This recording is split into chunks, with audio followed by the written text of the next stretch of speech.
Today, I want to talk about how a man with a powerful presence can make a woman feel more seen just sitting with her for 15 minutes than a mediocre man who's been sleeping with her for 2 years.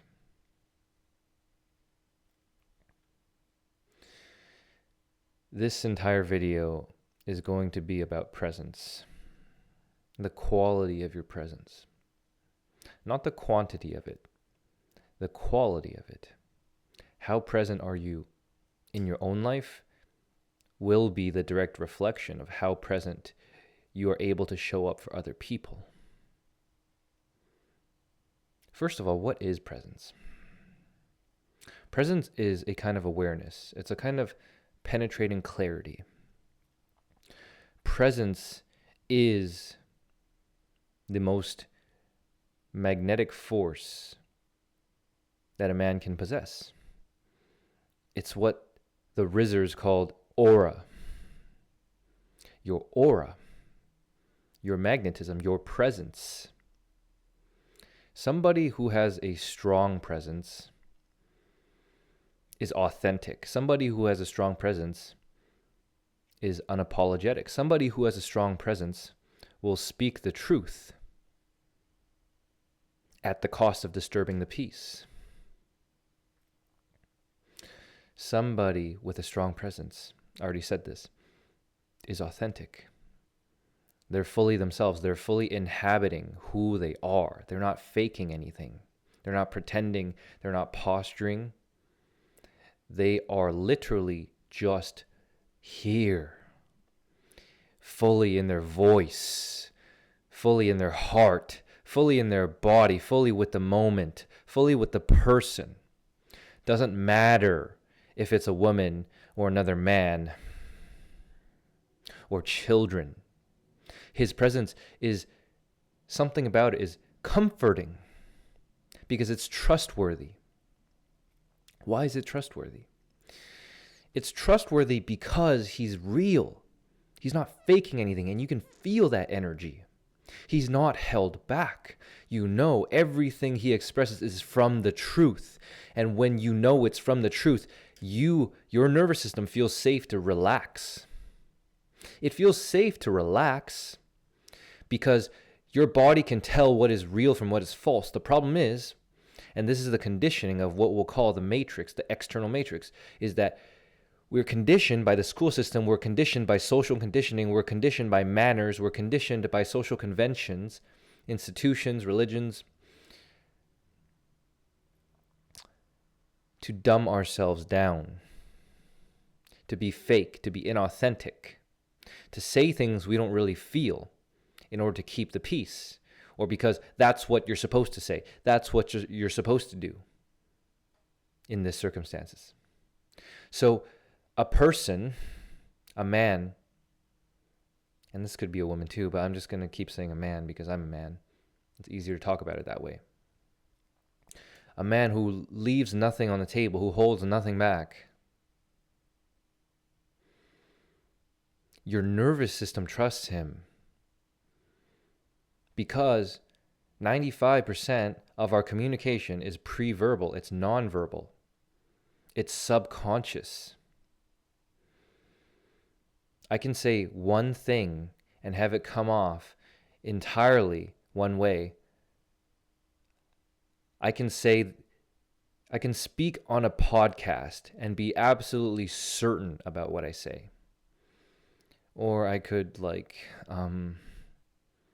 try to speak about it, but then I'm not really sure if what I'm saying is completely true.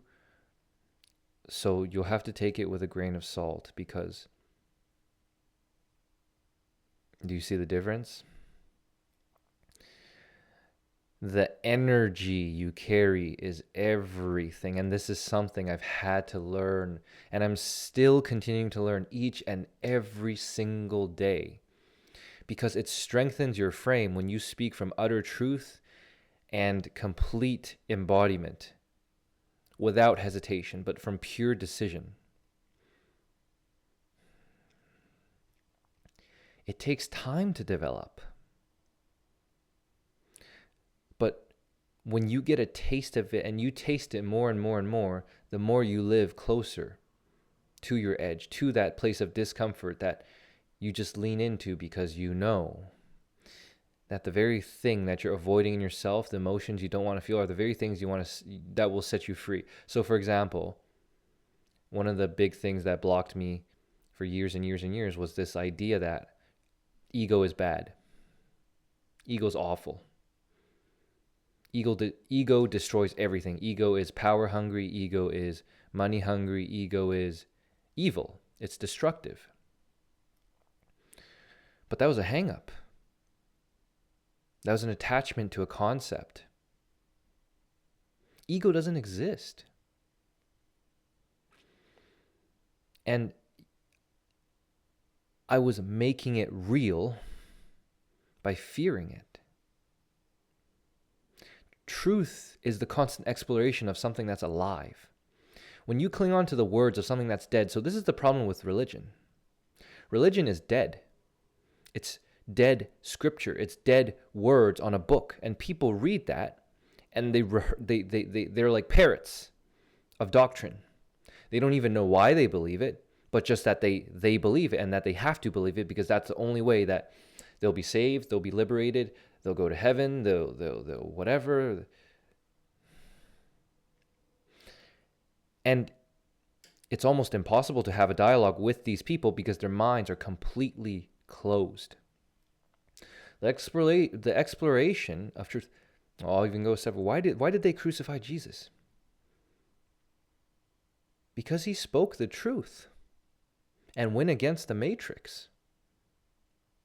You don't think every single moment you and I are living in this exact same predicament? We're living in a world of dead lies, of truths that are true, but you have to see them beyond the words. Now, I'm getting a little more advanced here, but it is our job as the alive spirit to not get hung up on the words. Instead, to actually meet the moment and discover the truth of the moment rather than hold on to the past. So let's use this for sexual polarity. When a man does this, right? Let's say it's with a woman. And so the thing is, you can't, as soon as you start getting hung up on doing this for women, you've already lost it. You've lost the truth of it. Because your attachment to the outcome of woman or to money or to power is precisely what makes you lose the presence, makes you lose the aura, because you're outcome attached. You're not here. You're in the future. You're stuck in your mind, or you're thinking about the past of avoiding something. That is where you lose all aura. But anyway, back to the example with women, right? A woman is pure chaos. She is the microcosm of the macrocosm of the divine feminine, which is the broader mother nature. The trees, the plants, the animals, the sky, the ocean, the waves, the mountains, the wind. That is all feminine force in pure vitality and unblocked expression. Women are a microcosm of that same energy. Now, what happens to women is that they become blocked. They become blocked because they're told you can't express your emotions. You have to suppress your feelings. You cannot be authentic because we have to keep things under control, right? And so feminism is kind of a rebellion against that oppression, and they call that oppression the patriarchy. You have to understand why these ideologies come about. And you can only understand why they come about if you're exploring truth. Otherwise, you're stuck to ideology. You're stuck to a religion. You're stuck to a paradigm. You're trapped in the matrix of a belief system. And that is how you remain a slave. The matrix is not out there. The matrix is your own mind. The set of boxes you've confined yourself to believe to be true about the world. Because the truth of the matter is you can believe anything to be true. It's just a matter of what are you actually believing to be true. Some people believe, it's only realistic to make $60,000 a year. If you think a little higher, it's only realistic to make $150,000 a year. But you know, the millionaires and the billionaires, what's the difference between them and the financially mediocre? It's that the millionaires and the billionaires have broken completely out of that belief. They do not believe that their time is worth $20 an hour. To them, that's pathetic. They believe more so that their time is worth more, something like $5,000 an hour, $10,000. In fact, they don't even have limits. The further out you go, the less limits you have. So you see, financial issues are a spiritual issue. Psychological blocks are a spiritual issue. Religious issues are a spiritual issue. Relationship issues are a spiritual issue. Fitness, health issues are spiritual issues. There's something blocked inside of you that's not allowing you to see the truth, because seeing the truth would completely flip shit on your paradigm of reality and force your ego to fucking die. And the thing about life is that you have to die over and over and over and over and over again. I'm speaking so fast in this video because all the passion is coming out. And plus, it's Canada Day, and I want to get the fuck out of here. But that will not stop me from creating an absolutely fucking banger of a video. In just 12 minutes, you've already gotten, tell me, oh my God, how mind-blowing this has been so far. So let's go back to the presence and ego discussion, right? If you're afraid of your ego, which I was for the longest time, you'll be like, dude, you're speaking way too egotistically right now. What are people going to think of you? They're going to, you're so arrogant, you're an asshole. But that's people pleasing. That was just a subconscious reflection of my own need for validation from others in order for me to feel good, right? But you flip the script, you see your own behaviors for what it is, and you start to realize that was just me playing small because I was afraid of my true potential, of speaking louder, of speaking clear, of speaking faster, of speaking more truth. And I don't need to spend 3 hours telling you this amount of truth. I could tell it to you in 12 minutes. But you see, the more far out you're willing to go, the less time and space matter. Because time and space are a reflection of self-doubt. Time and space are either a reflection of self-conviction, of self-belief, or of self-doubt. To the degree you have self-belief is the degree time and space you move through things at a much faster rate. To the degree you have self-doubt is the degree to which you will spend much longer trying to work through something. Right? Again, same thing in love, same thing in fitness, same thing in finances. What is your conviction? Right? For love, for wealth, for fitness, health, happiness.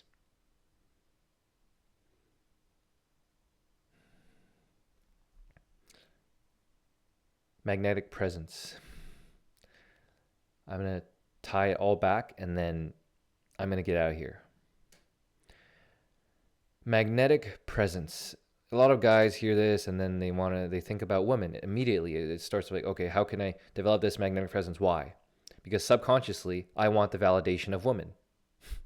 Because subconsciously I want the validation of my friends, of my family, it's different, right, for everyone, but I would say for the majority of guys, it's centered around women, because sexual validation is the highest form of validation.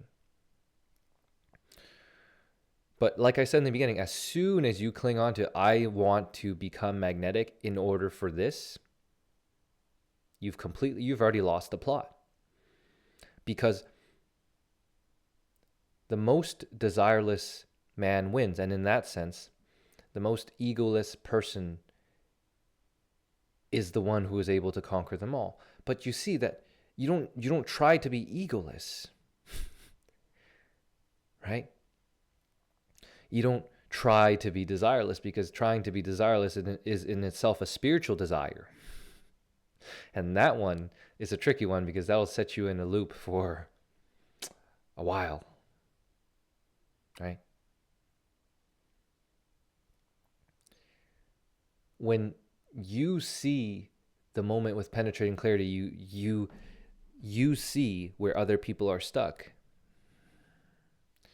And there's a part of you that is deeply compassionate about that and empathetic about that. And to women, this is what makes them deeply feel seen and cherished, and the feeling of safety to come alive. Because how often in their life do they get to witness that? If they had a good father, a safe father, yeah, they're familiar with that energy. But if their experiences with men have been, I don't feel safe to let myself out. And this is not only a female issue, this is also it's an issue for both genders, right? Because if you don't feel safe to come out, then you hold yourself back, right? Whereas if you grow up with, so you need both a healthy masculine and feminine figure. But you can discover that for yourself. It just takes more work as an adult, right?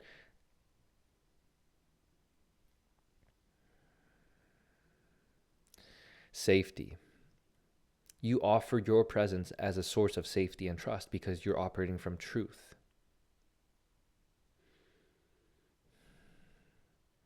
Children trust you, animals trust you, women trust you. Why? Because they're more sensitive to this. I say this generally speaking because majority of men are so out of touch with it, right? The lack of actual emotional integrity and emotional awareness. And this is the cycle that harms women, harms planet Earth, harms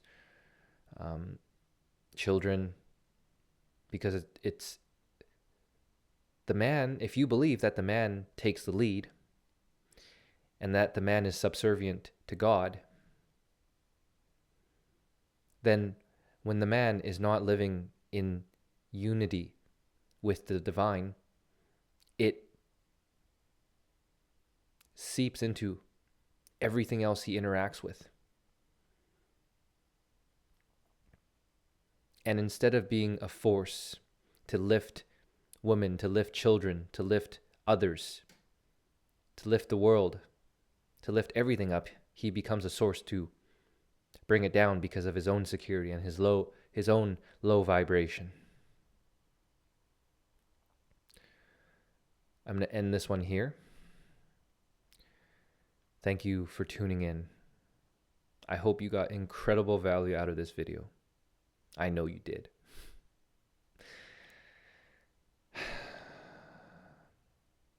I love you all. See you in the next one. Peace.